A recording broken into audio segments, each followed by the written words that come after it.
Jaya Radha Madhava Jaya Kunja Bihari Jaya Radha Madhava Jaya Kunja Bihari Jaya Gopi Jana Vallabha Girivardhari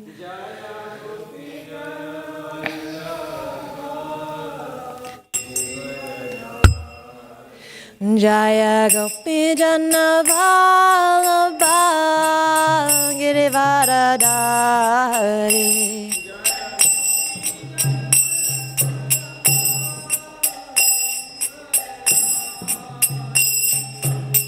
Yashoda Nandana Prajajanurantana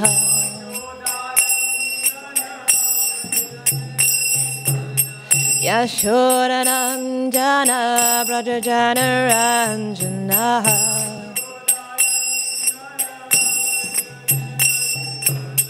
Yamuna Tira Vanachari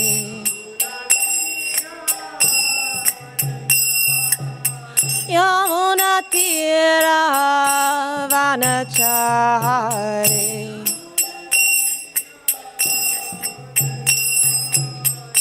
Jaya Radha Madhava Jaya Kunja Bihari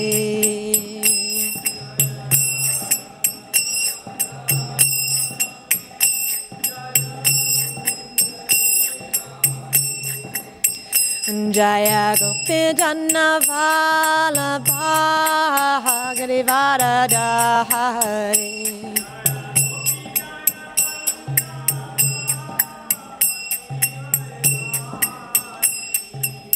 Yashoda Nandana Prajajanurantana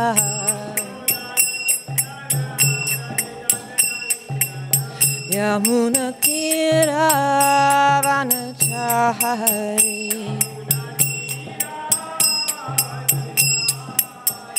Hare Krishna Krishna Krishna Hare Hare Hare Rama Rama Rama Hare Hare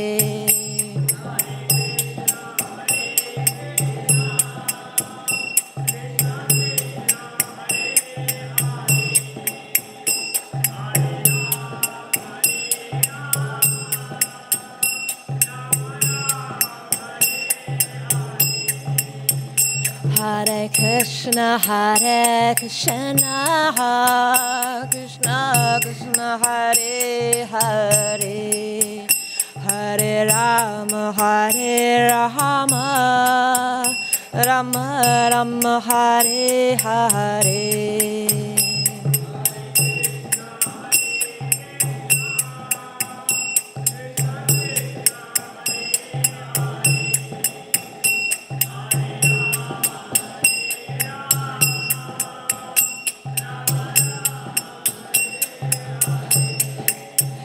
Jaya Radha Govinda Shri Radhe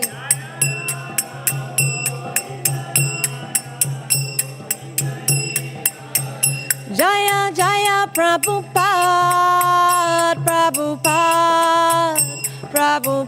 Jaya Jaya Prabhupada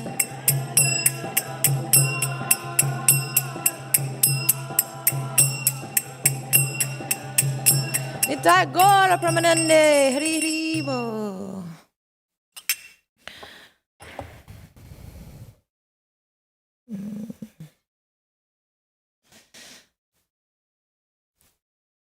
Om Namo Bhagavate Vasudevaya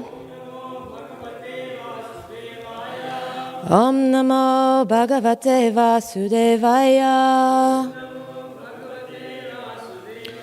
Om Namo Bhagavate Vasudevaya. Today we are reading from Srimad Bhagavatam, Canto 4, Chapter 12 and Text 11.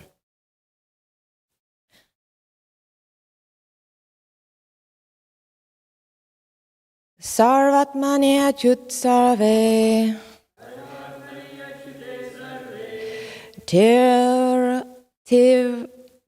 tirvakam bhaktim udavahan dadarshātmani bhuteshu tam eva satitam vibhum sarvatmani achyute sarve tirvakam bhaktim udvahan dadarshātmani bhuteshu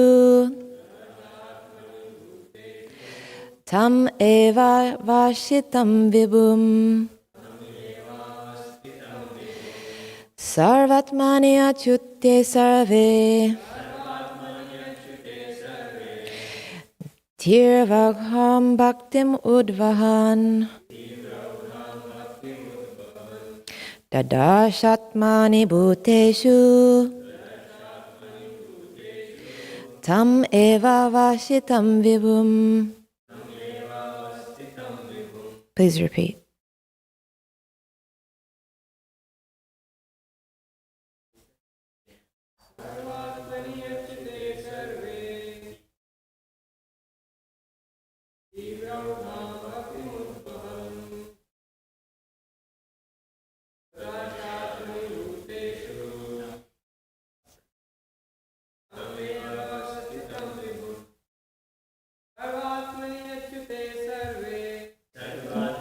Tutu sarve tivrokam bhaktim udvahan dadarshātmani bhuteshu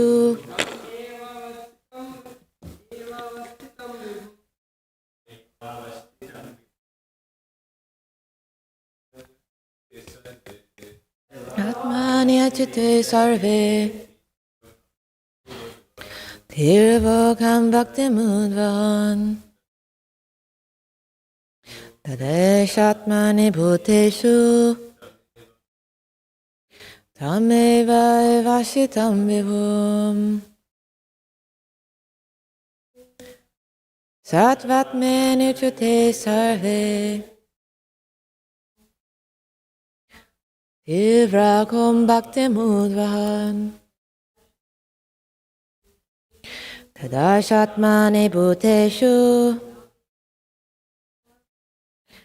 tameva vashitam vibhum. Translation. Dhruv Maharaj rendered devotional service unto the Supreme, the reservoir of everything, with unrelenting force. While carrying out his devotional service to the Lord, he could see that everything is situated in him only, and that he is situated in all living entities. The Lord is called Achyutya because he never fails in his prime duty, to give protection to his devotees. Purport by His Divine Grace, A.C. Bhaktivedanta Swami Srila Prabhupada Ki. Not only did Dhruv Maharaj perform many sacrifices, but he carried on his transcendental occupation of engagement in devotional service of the Lord. The ordinary karmis, who want to enjoy the results of fruitive activities, are concerned only with sacrifices and ritualistic ceremonies as enjoyed in the Vedic Shastras. Although Dhruv Maharaj performed many sacrifices in order to be an exemplary king, he was constantly engaged in devotional service. The Lord always protects his surrendered devotee. A devotee can see that the Lord is situated in everyone's heart, as stated in the Bhagavad Gita, Ishvara Savabhutanam Hrididesha Arjuna Tishyati, from Bhagavad Gita, the 18th chapter and text 61. Ordinary persons cannot understand how the Supreme Lord is situated in everyone's heart, but a devotee can actually see him. Not only can the devotee see him outwardly, but he can see with spiritual vision that everything is resting in the Supreme Personality of Godhead, as described in Bhagavad Gita, Matstani Sarvabhutani, from the 9th chapter and verse 4. That is the vision of a Maha Bhagavat. He sees everything others see, but instead of seeing merely the trees, the mountains, the cities, or the sky, he sees only his worshipable Supreme Personality of Godhead in everything, because everything is resting in him only. This is the vision of the Maha Bhagavat. In summary, a Maha Bhagavat is a highly elevated pure devotee who sees the Lord everywhere, as well as within the heart of everyone. This is possible for devotees who have developed elevated devotional service to the Lord, as stated in the Brahma Samhita. Pramanjana Shruti Bhakti Vilo Chanchenena. Only those who have smeared their eyes with the ointment of love of Godhead can see everywhere the Supreme Lord face to face. It is not possible by imagination or so-called meditation. So, this chapter is entitled Dhruv Maharaj Goes Back to Godhead. So, a quick summary on where we're at in the Srimad Bhagavatam. So, Vidura has just met the sage Maitreya, and Maitreya has been relating a number of histories containing valuable and spiritual knowledge. So today we're speaking from chapter 12 of the 4th canto of the Srimad Bhagavatam. And in the 8th chapter we were actually introduced to Dhruv Maharaj. So it's been quite a journey. It's taken us several months. I believe we started this Dhruv Maharaj pastimes back in April or so of this year, and it is now nearly November. So back in the 8th chapter, we were introduced to Dhruv Maharaj by way of Maitreya describing the sons of Manu. So Swayambhuva Manu was the father of Uttanapada, who was, of course, the father of Dhruv Maharaj. And as we've been learning, as a child, Dhruv Maharaj was slighted. He was hurt by his father. And this actually inspired Dhruv Maharaj to go to Vrindavan. Who here has been to Vrindavan? Yes. I'm sure we all have different inspirations for what inspired us to go to Vrindavan. But it's extraordinary that Dhruv Maharaj was inspired to go there at 5 years old. I'm sure that now we would never think of sending a lone 5-year-old to Vrindavan, or expect that a 5-year-old may want to go on his own. Not just that, of course, we learn that Dhruv Maharaj went to none other than the forest of Madhuvan to perform austerities which increased in severity over the course of several months. And interestingly, in this month of Kartik, we are advised to meditate upon these very pastimes and go to that place, Madhuvan, during this Kartik Mass. So these austerities that Dhruv Maharaj performs, of course, were highly successful, and he actually received the darshan of the Lord face to face. So today, in the final chapter about Dhruv, we are discussing verse 11. So an interesting expression used in this verse is tirva og aham, which means, it translates as the unrelenting force. And what is this? We can understand through the whole time that we've been learning about Dhruv Maharaj that he's so determined.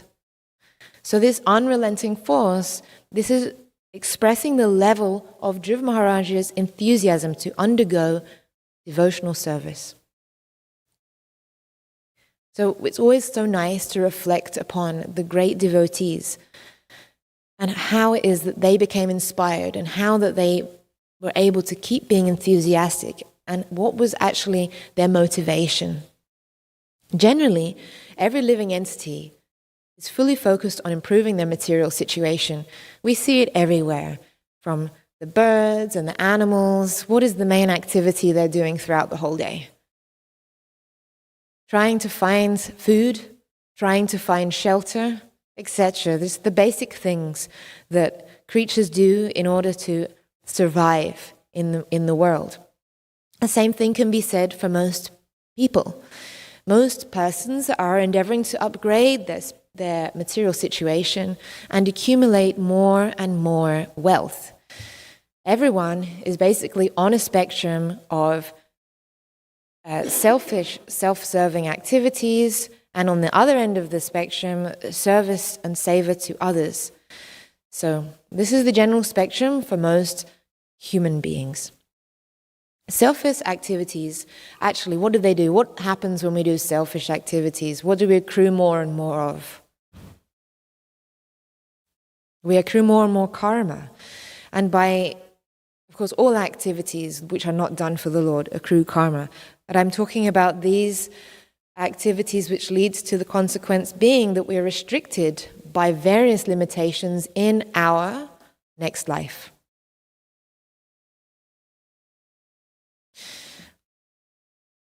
So, when we focus on savor or service to others, we can actually create more favorable circumstances for our future life. But again, we are in a material body. However, the entire teachings of the Bhagavad Gita and the Srimad Bhagavatam are that service to God, service to Krishna, releases one from the karmic consequences of one's actions and the resulting samsara. In other words, we become freed from that cycle of perpetual birth and death. So Dhruv Maharaj was an exceptional example of someone fully applying themselves to the activities of devotional service, known as bhakti in the Sanskrit language. Dhruv Maharaj was fully determined to take shelter of the Lord at just 5 years old. So, of course, a wonderful inspiration for all of us. And now in this part of the Srimad Bhagavatam, he's no longer a 5-year-old boy. He's now a man, he's a king, he's a ruler, and he is performing and perfecting the main purpose of his life, Bhakti Seva. That Bhakti Seva to none other than the Supreme Personality of Godhead, Krishna. So we know, as Srila Prabhupada reminds us many times in his teachings, that there are 9 types or kinds of devotional service. Let's see if we can remember those, what they are, what the Sanskrit is, and the example that exemplified that seva. So, does anyone remember any of these? You can call them out in random order, it doesn't have to be in order. Yes. Shravan, I'm hearing Parikshit Maharaj. Excellent, number 1 in the first order. Anyone else? Hanuman, yes, Hanuman is there. And he's a wonderful example of dasya, of service.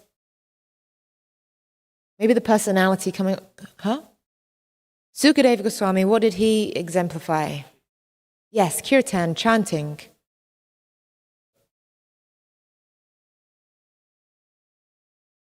Yes, Vishnu Smarana, remembering Vishnu from Prahlad Maharaj.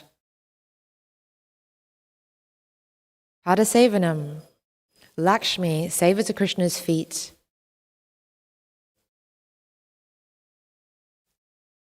Yes, Archanam, worshipping Prithu Maharaj. We also have Vandanam, prayers from Akura. Sakya, of course, friendship, Arjuna. Atmani Vedanam, full surrender from Bali Maharaj. And we have covered them. So, there are 9 types, forms or ways of doing bhakti. And it's wonderful that we have those. So those are something that we embody internally, that we have as our internal meditation. So, of course, just recently we celebrated the arrival of Srila Prabhupada in the United States in September. Because it was 60 years ago, in 1965, Srila Prabhupada arrived in the USA. And in less than 1 year, in just 10 months. In July 1966, Srila Prabhupada actually registered ISKCON, the ISKCON Society, with the 7 purposes. So these 7 purposes were necessary in order for Srila Prabhupada to incorporate the society officially. But it was a way in which he actually was able to... one moment. Thank you so much, Mataji. Srila Prabhupada. He was actually able to, very early on, basically tell the world, which then became the world, his manifesto. Basically, what are we meant to do? What are we meant to do here in ISKCON? So these 7 purposes are still incredibly relevant today. And these actually give us our external understanding of how we can practically manifest this vision, things that we can do externally. So for anyone that's not familiar, I'm just going to quickly run through this. I have a few things I want to cover, so I'm sorry at the speed that I'm going through. Normally I'd like to elaborate on each individual one. So number 1, Srila Prabhupada writes, is we are to systematically propagate spiritual knowledge to society at large and to educate all people in techniques of spiritual life in order to check the imbalance of values in life and to achieve real unity and peace in the world. Definitely something that's still needed today. Number 2 is to propagate the consciousness of Krishna God as it is revealed in the great scriptures of India, Bhagavad Gita and Srimad Bhagavatam. Number 3, to bring the members of the society together with each other and nearer to Krishna, the prime entity, thus developing the idea within the members and humanity at large that each soul is part and parcel of the quality of Krishna. 4, to teach and encourage the Sankirtan movement, congregational chanting of the holy name of God, as revealed in the teachings of Lord Sri Chaitanya Mahaprabhu. 5, to erect for the members and for society at large a holy place of transcendental pastimes dedicated to the personality of Krishna in these wonderful temples we have all around North America and the world. 6, to bring the members closer together for the purpose of teaching a simpler natural way of life. And 7, a view towards achieving the aforementioned purposes to publish and distribute periodicals, magazines, books, and other writings. So, around the world, as I just mentioned there, we have been celebrating that Srila Prabhupada arrived 60 years ago in the USA to begin his wonderful mission of spreading Krishna consciousness and really, connecting himself to the mercy of his Gurudev. So around the world, devotees will be celebrating and commemorating our 60th anniversary next year in 2026. So that's 60 years since our founder Acharya incorporated ISKCON with these 7 aforementioned purposes. So I could not talk about the vision of the Mahabhagavat. It's way above my pay grade. I have no idea. But I can understand and connect myself to Srila Prabhupada, as all of us here can. So Srila Prabhupada actually serves as our most wonderful example of how Krishna's plan is perceived and seen through the eyes of a Mahabhagavat. Srila Prabhupada shows us the example of a soul that is surrendered to Krishna's plan, achieving what would ordinarily or materially seem impossible. Srila Prabhupada fully gave himself to the process of bhakti yoga, and even more incredibly than that, that potency is felt even today, and not just that, with ever-increasing reach. Therefore, it is our duty to carry on his vision and thereby participate and allow ourselves to receive that mercy and that connection. So we have before us this divine opportunity, especially here, those devotees who serve, who live, and who have New York as their residency. They are very much in proximity to Srila Prabhupada, his vision, and his mercy. Srila Prabhupada gave, as I just mentioned, these 9 devotional types and kinds of seva for our internal development. And he prescribed these 7 purposes which we can engage in as an external manifestation that we can achieve in a practical manner. So, with all of that in mind, and with it in mind that we will be celebrating the 60th year's anniversary of ISKCON next year across the globe, I'm going to elaborate on some of the plans that we have in North America and locally here in New York City for next year.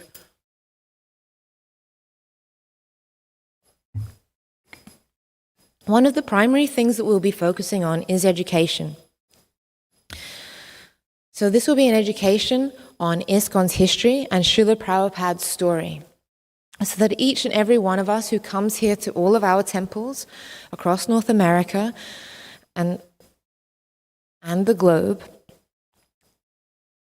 can become fully conversant and aware of Srila Prabhupada's story and where ISKCON began, where it's now been reaching, where we are presently, and where we hope to go towards the future. So this will focus on our Sunday schools and our congregation in the form of creating a syllabus, separate syllabus for both of those. The Sunday school will be focusing on Srila Prabhupada's story, his arrival here in New York City, the different things that he did to then spread Krishna consciousness in the short span of the final years of his life. We will also be holding a national gala, which will be here in New York City itself. This will contain various things. It will be an opportunity for us to bring together the society across North America and celebrate all of the wonderful things that we have done over the past 60 years, to recognize our humble beginnings, and of course the story of Srila Prabhupada, and to look at the different things that we've done both nationally and internationally, all the different temples that have come, the different ways that we've done community outreach, the different youth programs, the different schools, so many different things, the vast variety of things that are going on, to reflect upon the place that we came from, the humble beginnings of the storefront on 26 2nd Avenue, to hear from senior devotees and disciples of Srila Prabhupada, and to look at what we're doing now, glancing towards the future at our youth, our next generation of leaders who will be carrying on this torch and pushing forward this mission of Srila Prabhupada. It will give us an opportunity to also invite the wonderful people of New York City. Srila Prabhupada made no mistake when he came here back in 1965 to begin his mission of spreading Krishna consciousness around the world. Many people before him had tried to do the spreading of Sanatana Dharma, but they did not achieve this wonderful mission. Part of that is due to the fact that they didn't have the vision of Srila Prabhupada, and they didn't understand that actually to come to a city like New York, where everything begins and everything spreads, this place is like a transmitter for the rest of the world to receive.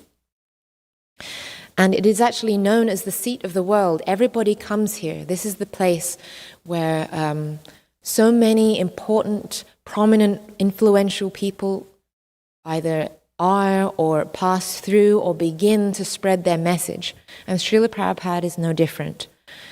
So we have an opportunity to invite some prominent, influential people into our midst and to introduce and celebrate with them all the different things that we're doing and the different things that we hope to achieve here in New York, across North America, and generally globally across our wonderful society of the International Society of Krishna Consciousness.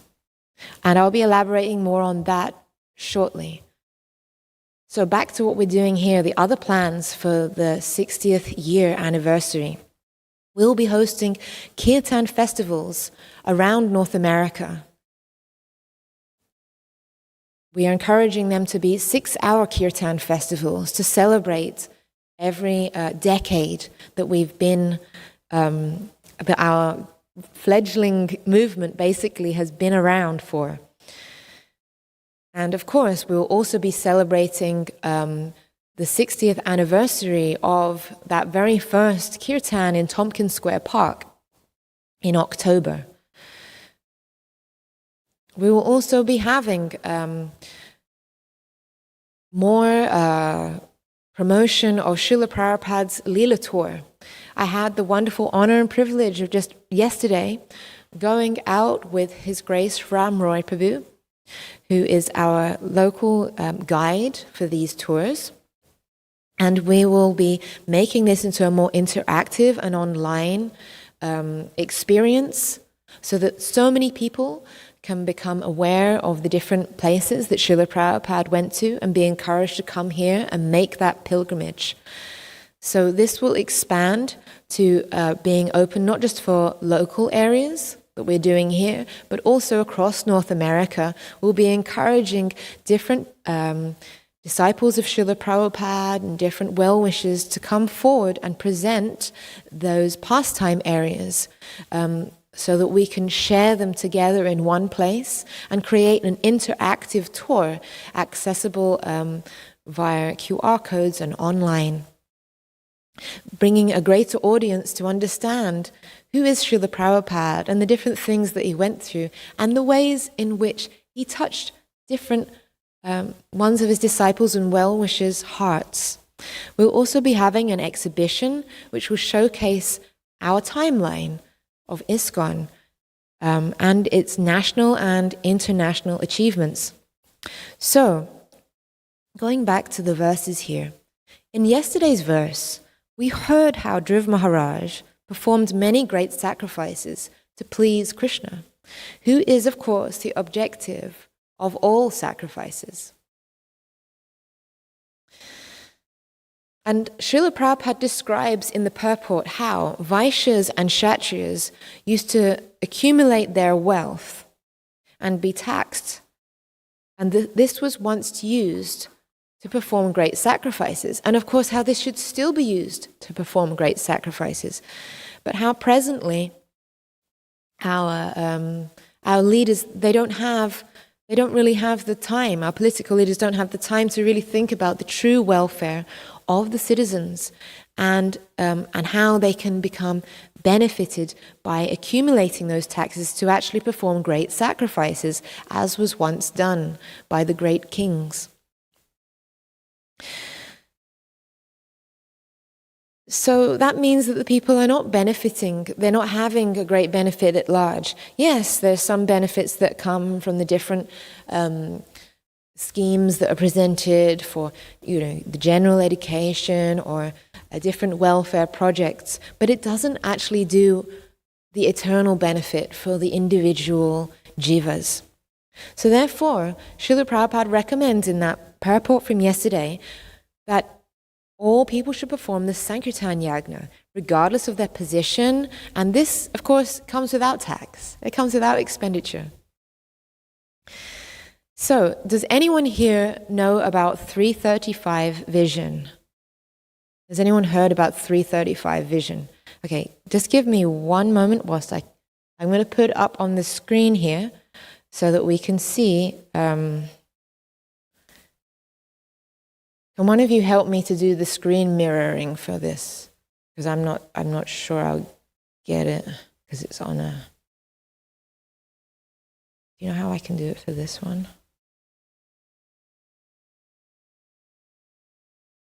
Yes. Okay. Which one? 85? Okay, thank you. 971. 9712. Okay, great.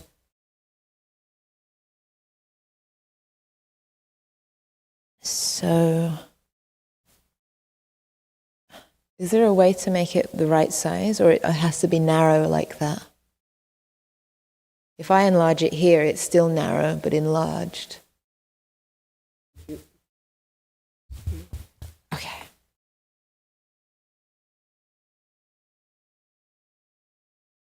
Okay, so let's have a quick glance at this. I'm really, really honored that many of you actually are hearing this for the first time. So this vision was put forwards in 2024 at our annual leadership conference. So the aim is to engage 3% of North America's population in Krishna consciousness by 2035. So basically what we have here is a 10-year plan, a strategic way to basically to come together and really unify our efforts across North America. So, what is 335 Vision? This initiative represents North America's vision to have 3% of North America's population, which is approximately 12 million people, practicing Krishna consciousness by 2035. So, what are the different ways in which we'll be able to do that? So the success is measured by engaging 3% of the population. So what does that mean? It actually means that it's not necessarily that we're trying to initiate all that many people. Looking more broadly, Srila Prabhupada really emphasized that what we need to do is, spread Krishna consciousness, which isn't reliant on people becoming initiated. It's reliant on people becoming engaged in the process. So it means that 3% of the population will be engaged in chanting at least one round daily of the Maha Mantra on their japa, or preferably attending at least 20 programs a year. So that's attending, there's so many different festivals, coming to all the festivals and attending a few of the regular temple programs, coming to Mangalarti a few times. Another thing, the second thing is by establishing at least one Krishna Conscious Center for every 500,000 people across North America. So that means we'll be creating spiritual communities throughout the continent. So as you can see, a lot of this is in line with those purposes that Srila Prabhupada gave us, and also within the two purports which we've just covered in the classes there. Of course, outreach, prioritizing local outreach efforts to create sustainable communities of devotees with strategic programs tailored to diverse populations across North America. One moment. Sindhu, should I move the camera so that it captures this? Thank you so much. So, I don't know if it will reach it though, because it's kind of thank you. I wasn't sure if we have it on the computer as well. So we have our 3 foundation pillars. So, how are we going to do this? 1, we will empower devotees, developing spiritually strong, well-trained devotees who are empowered to share Krishna consciousness effectively in their communities. This will, again, we're looking at education here, systematic spiritual education. So there needs to be good syllabuses, so in bite-sized pieces, how people can become connected, understand more about what we're doing, more about the Shastras, basically to develop our spiritual education at large. We'll also develop our leadership development programs and our mentorship and personal growth. 2, we will develop strong communities, building vibrant, supportive communities that nurture spiritual growth and provide a sense of belonging for all of our members. There will be congregational care systems, family-focused programming, sustainable community models. So this is something which really reaches out to the whole of the congregation. It really empowers families. It also very much empowers the Vaishnavis, because it's actually through Vaishnavis that we can see that strong communities are built. So this is very family-focused programming. And it really it revolves around devotee care and engaging everyone in the community, from the Vaishnavis to the youth, from young to old. And thirdly, effective outreach, implementing innovative, culturally relevant outreach strategies that connect with diverse populations across North America. So this is targeted outreach programs. So this, for example, is the home programs. It's digital and traditional media, the different ways which we're reaching out. This can very much engage our youth when we're using, all the different social media platforms. And of course, expanding our public events and festivals, focusing, like we will be nationally renaming the Festival of India. It will now be called, across North America, be called, rather than Festival of India, it will be called the Hare Krishna Festivals. So these are just a few different ways which will be expanding our effective outreach throughout these next 10 years to reach this goal of 335, which again is 3% of the population of North America to become Krishna conscious or participating in Krishna consciousness by 2035. Again, approximately 12 million people.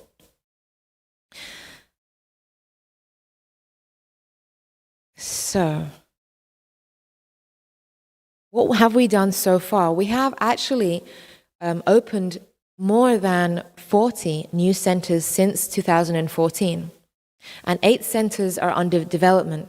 A lot of this has been, you can see a lot of inspiration. Some of our devotees have had the honor to serve in over in the Canadian Yatra, where they're doing so much expansion, opening so many different centers there. We're aiming to open 772 more centers by 2035. So, this is all really ambitious. At the same time, it's all extraordinarily achievable, because we know by the grace of Srila Prabhupada that what did he always used to say? What is the title of his disciple Shama Sundar's book? Anyone remember?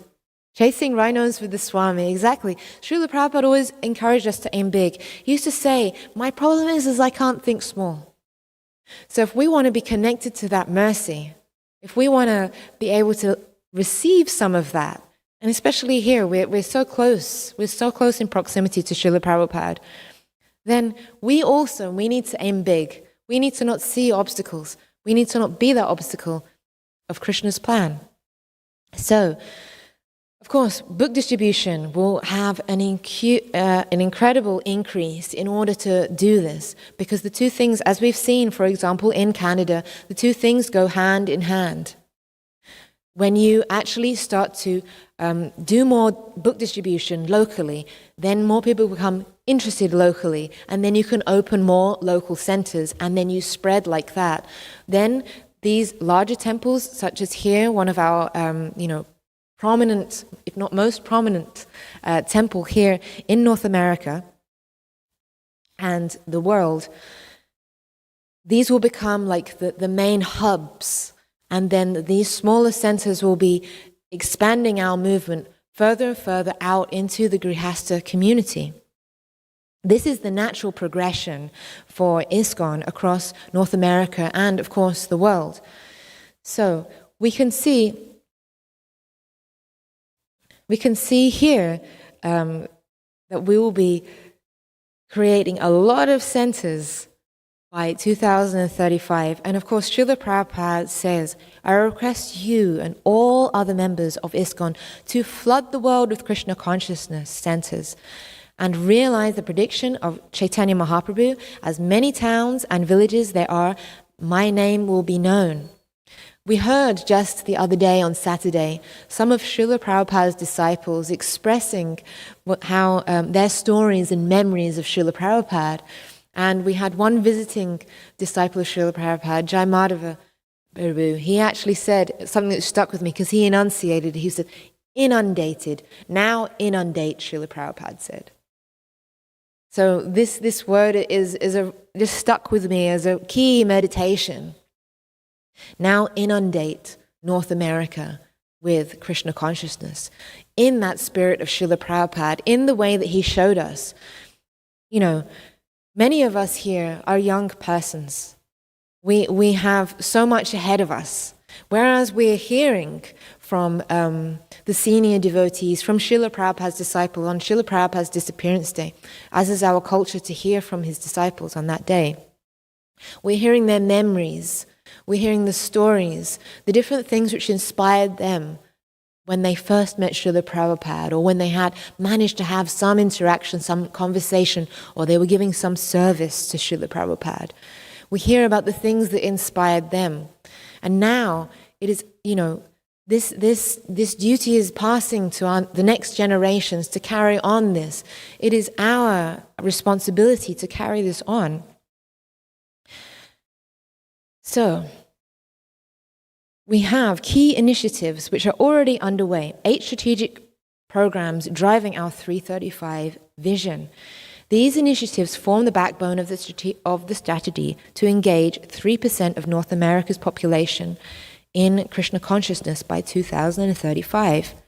And each initiative addresses a critical aspect of our mission, working together to create thriving spiritual communities that naturally spread transcendental wisdom across the continent. So, of course, what do we have? Well, what are we amazing at here in New York? Kirtan. We have Kirtan, expanding the reach of sacred sound through public Kirtans, events, festivals, and training programs. So next year we'll be pushing to have more Kirtans. We'll definitely be having, as well as having our national gala here in New York City, the very next day we'll be hosting a big Kirtan event with wonderful, prominent Kirtan leaders coming to share that mercy with, obviously, their well-wishers and, if I may say so, their fans, but also to the wider Kirtan community here in New York, which is very much growing and prominent because we have, you know, a history of prominent yoga schools and different people coming to perform Kirtan here. What else do we have? Our youth engagement. Engaging and empowering the next generation of devotees through relevant programs, leadership development, and meaningful service opportunities, building a future of Krishna consciousness. So, of course, this very much culminates in our wonderful youth sanghas and programs that we're developing across North America. And it's always such an exciting thing to become a part of the different youth initiatives that are springing up around. We, of course, have we're nearly 1 year old, our Jeev Jago youth program. Will be 1 year old in November.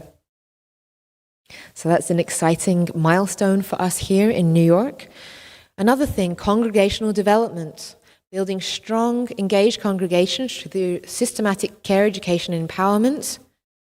Creating sustainable communities that nurture spiritual growth. Again, this picks up upon going out, doing these home programs.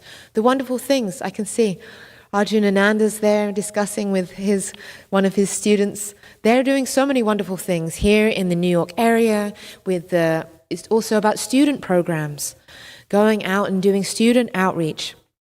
Developing different things in New York, and I believe they're also developing something in New Jersey now. And finally, of course, our prasadam distribution is the fourth of our key growth initiatives.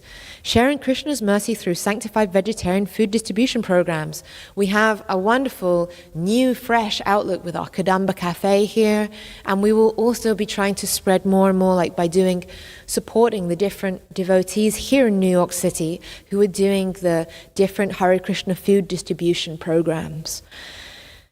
Especially this food distribution, this is a way in which we can really appeal to, and we need to take more advantage of this here in New York, especially in this following year, how it really appeals to people at large. This is something they can recognize.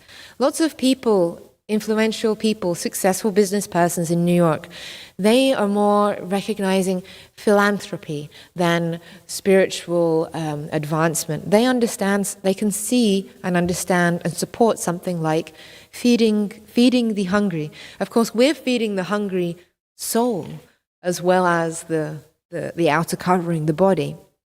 So this is a wonderful thing that we can take part in more and more. How much time? Okay, we still have time. 4 key support initiatives. So we will be opening retreat centers. We're focusing on opening a retreat center, I believe. I think it will be in Florida.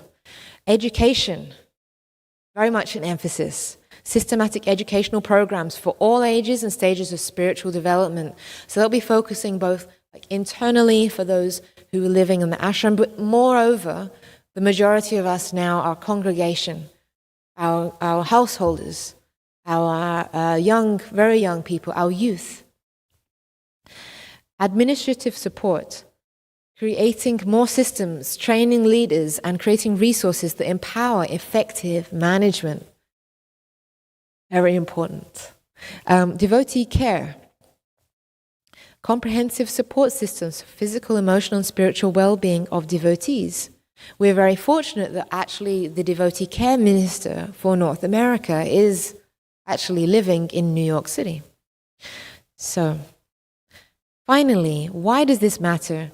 This is, of course, why I went through the 7 purposes of ISKCON, why I also connected it to what we're doing for next year, for the 60th anniversary.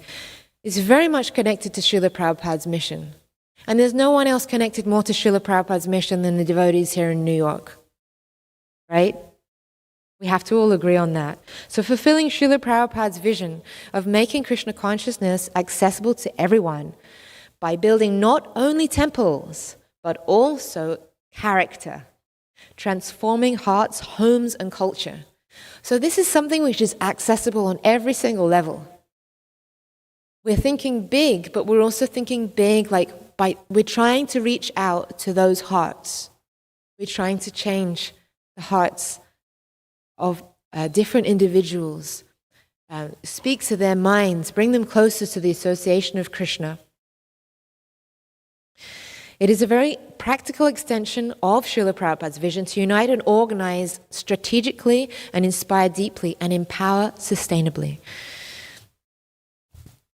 Secondly, why it matters, our future generations.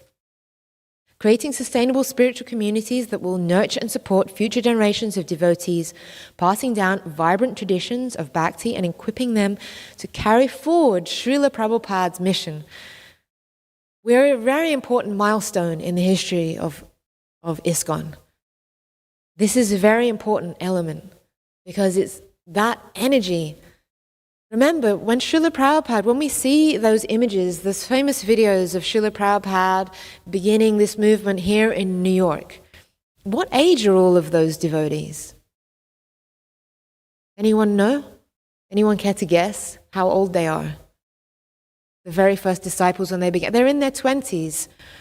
And to be old, you're in your 30s. Most of us are around that age. And so we can understand that this movement that Srila Prabhupada began, it began with young people. And it's that energy and enthusiasm of young people which will push it forwards and spread it beyond and carry us into the next stage. So preparing the path for many thousands to come who will take shelter of Lord Chaitanya's movement.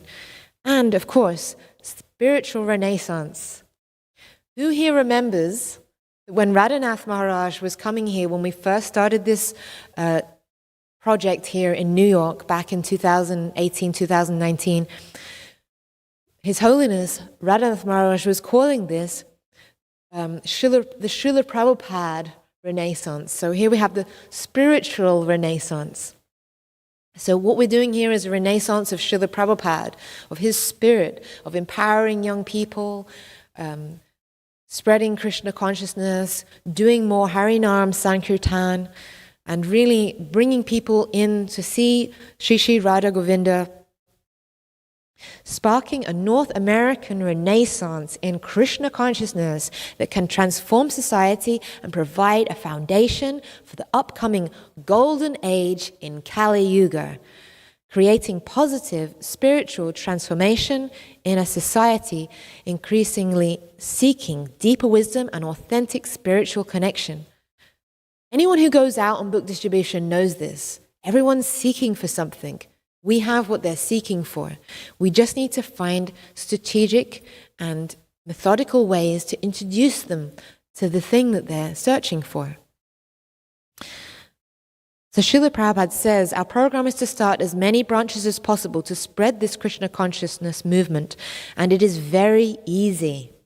We simply invite persons to come and chant with us. So everyone is invited to become involved with this, from temple leaders, congregational members, and youth devotees. So this gives you a summary and an overview of this 335 vision for North America. Does anyone have any questions on the verse, on the 60th anniversary, on this 335 at all? Yes.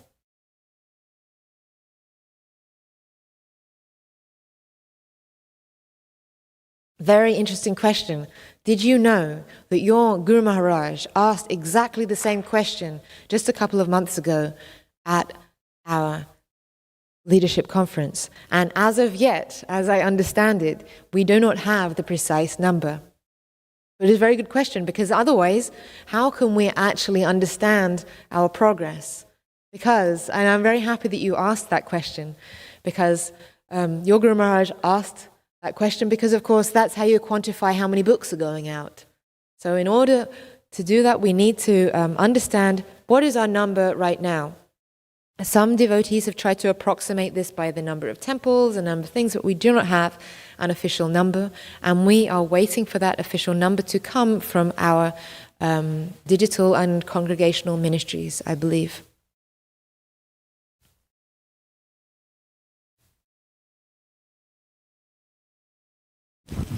Again?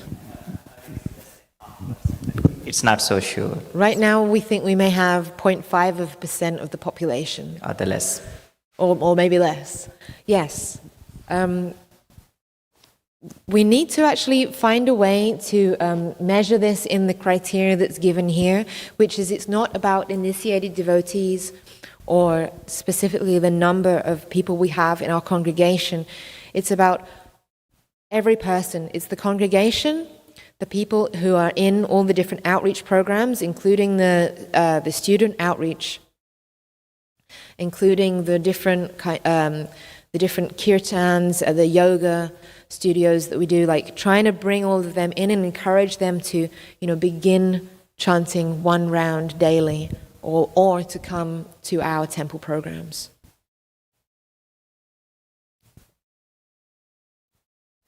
Yes, Arjunananda. Include immigrants? Yes, it is actually there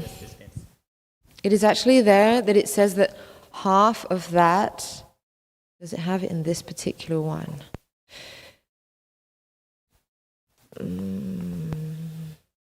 It does not. Okay, I'm gonna. Shamsindu, can you move the camera to go back on me? I'm not sure where it is just now because I'm going to change this and it's going to look messy on the screen. Okay, great. So here.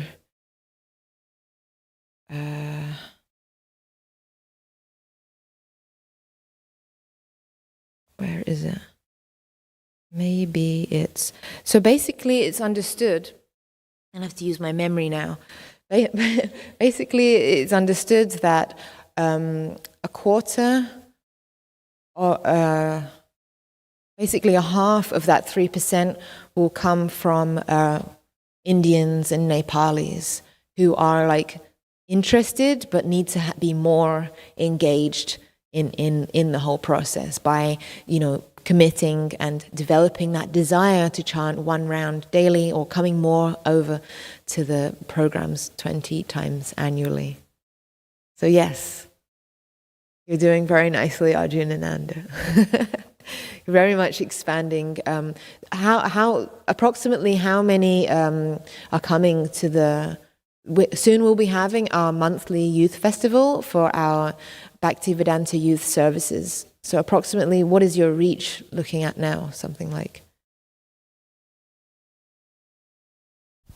On average, about 80 to 100 attend the festival, but there are many newcomers and many people who don't come. So with respect to number of people touched, it's many, many more. Wonderful.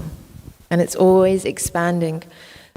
And that's just one of the wonderful outreach programs that we're doing here in New York City. If you would like to get involved in being part of our outreach team, if you would like to have home programs in your home, or if you would like to be part of a home programs team, if you would like to do university preaching for students, or if you are a youth and you would be interested to join our youth group here at Shri Shri Radha Govinda, then please get in touch with us. Please come and visit the temple.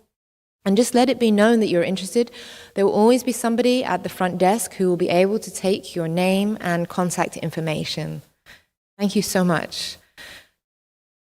Grantaraj Srimad Bhagavatam ki, Srila Prabhupada ki.